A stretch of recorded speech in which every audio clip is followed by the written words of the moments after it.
It's the lavender, that's the thing that's going to stick with me forever. Not the cold, unforgiving hardness of the kitchen tiles against my cheekbone, not the terrifying, hollow emptiness in Sean's eyes, not even the raw, rasping sound of my own breath trying and failing to find its way into my lungs. No, it's the goddamn lavender.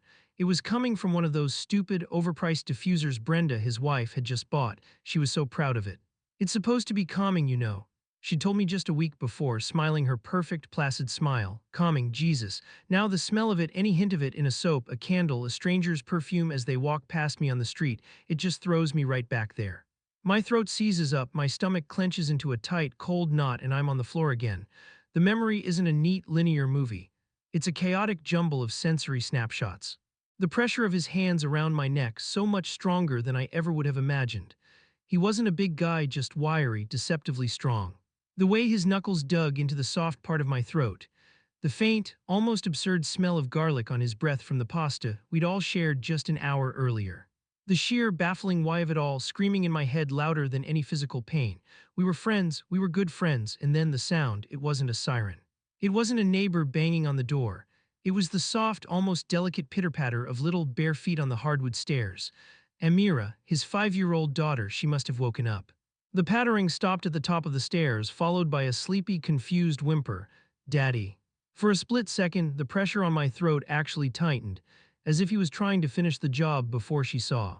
But then her whimper turned into a full-blown, terrified sob, a child's cry of pure, unadulterated fear. It was a sound that cut through his madness in a way my own struggles couldn't. The hands were just gone. One second they were ending my life, the next they were gone. I didn't wait, I didn't look back. I just scrambled, a four-legged, gasping animal, sliding on the slick tiles and flung myself towards the back door he'd forgotten to lock. The cold night air hit my lungs like a physical blow, and I stumbled into my car, fumbling with the keys, my whole body shaking so violently I could barely fit the key in the ignition. I didn't even look in the rearview mirror as I peeled out of their driveway. I just drove. I didn't call the police. I know, that's the first thing everyone asks. My God, you called the cops, right? The answer is no, and the reason feels both profoundly cowardly and sickeningly logical. Sean wasn't just some guy, he was Sean. The guy who organized the neighborhood watch. The guy who spent his entire Saturday helping the elderly couple next door fix their fence. The guy everyone, including me, described as the nicest man you'll ever meet. How do you even begin to explain that? Hi 911. Yes, Sean Miller, the guy who coaches Little League and hosts the annual 4th of July block party, just tried to strangle me on his kitchen floor for no reason at all. They'd look at me. They'd see the scratches on my neck, sure, but then they'd look at him. They'd hear his calm, rational voice. They'd hear Brenda, his wife, my supposed best friend, probably backing him up, telling them I'd had too much wine, that I'd gotten hysterical, that I'd tripped and fallen. Who would they believe, the beloved community pillar or the single woman who was visiting his house late at night? I could already feel the doubt, the quiet judgments, the whispers. I'd be the crazy one, the troublemaker, the liar, so I did nothing. I drove to my empty apartment, locked the door, and slid down to the floor just like I was in his kitchen. And I cried, not loud, but those silent, hiccuping sobs that hurt your chest more than any scream. The isolation was immediate and absolute. I was on an island of my own terror, and there was no boat in sight. My life, as I knew it, just stopped. I called in sick to my job as a paralegal, telling my boss I had a vicious flu. The days bled into one another in a gray, sleepless haze. I'd sit on my couch for hours, staring at the wall, my body buzzing with a constant, low-level hum of adrenaline. Every creak of the floorboards in the apartment above was him coming up the stairs. Every car door slamming outside was him, having found me. I developed this pathetic little ritual of checking the locks on my door every 10 minutes. Click, clack, safe for now, but the fear, as paralyzing as it was, wasn't the worst part. The worst part was the gaping black hole of why. It gnawed at me, relentless and ravenous. I replayed that night 1,000 times in my head. We'd had dinner, we'd laughed about some stupid TV show. Brenda went upstairs to check on a sleeping Amira. Sean and I were just cleaning up the plates. He was telling me about a problem he was having with a client at his accounting firm. I offered some generic, supportive advice. And then nothing, a switch flipped. His face went blank, the light just went out of his eyes and he lunged. There was no warning, no anger, no argument, just a void. This lack of reason is a special kind of torture. A monster you can understand is still a monster, but at least it operates by a set of rules. You can learn its motives, predict its behavior. But what Sean did, it was like a law of physics had just casually broken itself. It made the entire world feel unhinged, unsafe, and utterly, terrifyingly random. And that thought was more suffocating than his hands had ever been. Wow, I didn't expect this. I posted this last night mainly because I think I was half a bottle of cheap wine deep and the silence in my apartment was getting too loud. I just needed to scream into the void, I guess. I thought maybe 2 or 3 people would see it. Waking up to hundreds of comments, it's a lot, thank you. To those of you who just said you believe me, you have no idea what that means. I've been reading that simple sentence over and over, and I'm just sitting here crying. I see a lot of the same questions, so I'll try to answer them here instead of replying to everyone individually. For everyone asking why I didn't call the cops, and there are a lot of you and I get it, I tried to explain it in the main post. You don't understand the kind of pedestal this town put Sean on. It's not a big city. It's a small, tight-knit suburb where everyone knows everyone's business. Reputations are currency here.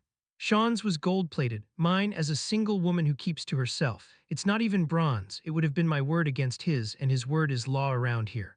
I would have been the one ostracized. I just didn't have the strength to fight that battle on top of everything else. To the people suggesting he was on drugs or drunk, no. That's what's so terrifying, he was sober. We'd shared a bottle of wine between 3 of us over 2 hours. He was completely, utterly lucid.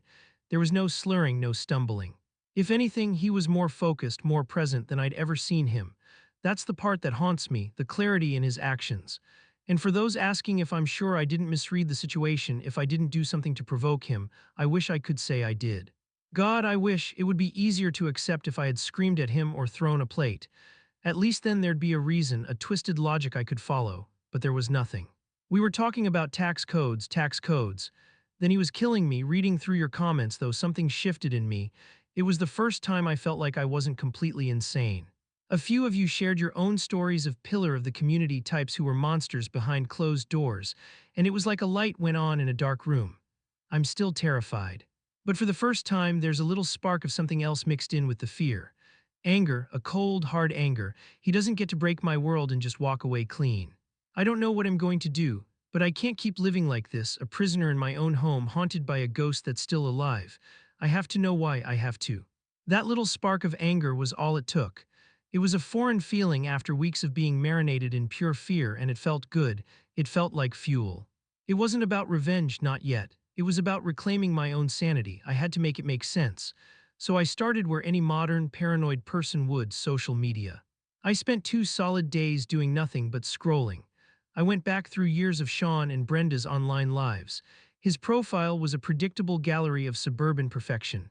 Smiling family photos at pumpkin patches, proud posts about Amira's first t-ball game, cheerful check-ins at community fundraisers. It was a fortress of normalcy, designed to be impenetrable. Looking at it just made me feel crazier. Brenda's was a little different, mostly pictures of Amira, of course, photos of her garden, links to recipes. But there was a subtle shift I'd never noticed before. Going back about a year, her posts were vibrant, full of friends and nights out. Then they gradually became more domestic. More isolated, fewer pictures with friends, more close-ups of flowers, more shots of just her and Amira inside the house. It was probably nothing. A new mom settling into a routine. But in my new, hypervigilant state, everything was a potential clue. I was about to give up, to dismiss the entire exercise as a waste of time when I found it. It wasn't some smoking gun. It was an innocuous photo Brenda had texted me maybe 4 or 5 months ago. She'd been proud of a new shelving unit she'd put up in their bathroom and had sent me a picture. Finally organized this mess, the text said. At the time, I'd replied with a thumbs-up emoji and forgotten all about it. Now I stared at that photo on my phone screen like it was the Zapruder film. My heart started to pound. It was just a normal bathroom shelf, neatly folded towels, a basket of bath toys for Amira, a decorative soap dish. But on the top shelf, tucked behind a bottle of fancy-looking bubble bath, was the corner of their medicine cabinet, left slightly ajar. My fingers, trembling slightly, zoomed in. The image became a mess of pixels. I zoomed in more, my nose practically touching the screen. It was blurry, almost unreadable, but it was there. A standard orange prescription bottle. I could just make out the stark black lettering of the pharmacy logo, and below it a name. I held my breath, tilting the phone, trying to catch the light just right. It wasn't Sean's name. The first few letters were clear: BREN Brenda. That wasn't the part that made my blood run cold. It was the name of the drug underneath hers. It was mostly obscured, but I could make out a few letters: OLANZ, and then something that looked like ZYP. I'm a paralegal. I spend my days looking up obscure information. It took me less than 30 seconds on my laptop. Olanzapine, brand name Zyprexa, it's not for anxiety, it's not a sleeping pill, it's a powerful antipsychotic. The kind of drug prescribed for schizophrenia, bipolar I disorder with manic or mixed episodes, the kind of heavy-duty medication for people who have a hard time distinguishing reality from their own thoughts. I leaned back in my chair, the phone clattering from my hand onto the desk. The entire narrative of that night, the one I had been playing on a loop in my head, suddenly tilted on its axis.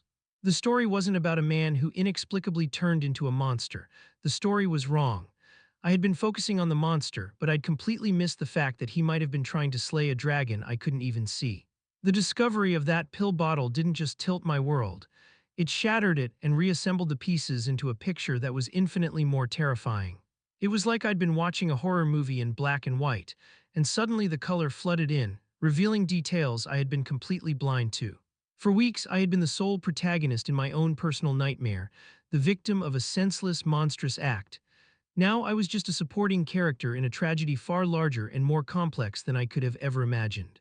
I closed my eyes, forcing myself back to the kitchen floor. The cold tiles, the pressure, the panic, the suffocating scent of lavender, but I pushed past the physical sensations and tried to listen. In my memory, the one I had worn down like a smooth stone through constant handling, Sean had been silent, a vessel of pure mute violence. But was that true? Or was my fear just so loud it had deafened me to everything else? I focused, digging deep into the traumatized recesses of my mind. I strained. And then a whisper of a memory buried under layers of terror began to surface. He wasn't silent, he had been talking. Or not talking but murmuring, his lips right next to my ear, his breath hot and frantic. At the time, my brain had dismissed it as the incoherent rambling of a madman, the soundtrack to my own death. But now I tried to catch the words, pulling them out of the static like a faint radio signal from a distant station. You can't let her. The memory was slippery, like trying to catch a fish with my bare hands. I squeezed my eyes shut tighter, my nails digging into my palms. I could almost feel the vibration of his words against my skull again. Take her away, not again, she promised. And then the final, crucial piece clicked into place with an almost audible snap, a key turning in a lock that had been rusted shut for weeks. His voice not filled with rage, but with a desperate, pleading terror right against my eardrum. You can't help her do it, you can't help her, I won't let you. My eyes flew open. I was standing now, pacing my small living room, my mind racing faster than my feet. The flimsy walls of my apartment felt like they were closing in. It all came crashing down on me with the force of a physical blow. Brenda's medication, his frantic whispered words, Amira's perfectly timed appearance, me. He didn't attack me because he hated me.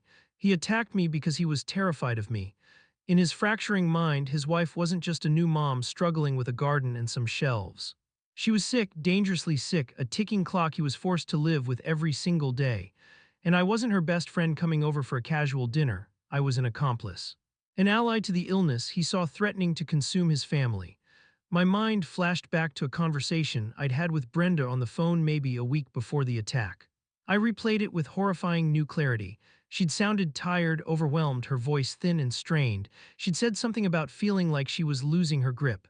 I'd assumed it was just standard new mom exhaustion. I'd done what any good friend would do. I'd said, hey, if you ever need anything, a break, a place to crash for a night to clear your head, just call me. I'm here for you. I'll help you, no questions asked. A promise, a lifeline offered in friendship. But what did he hear?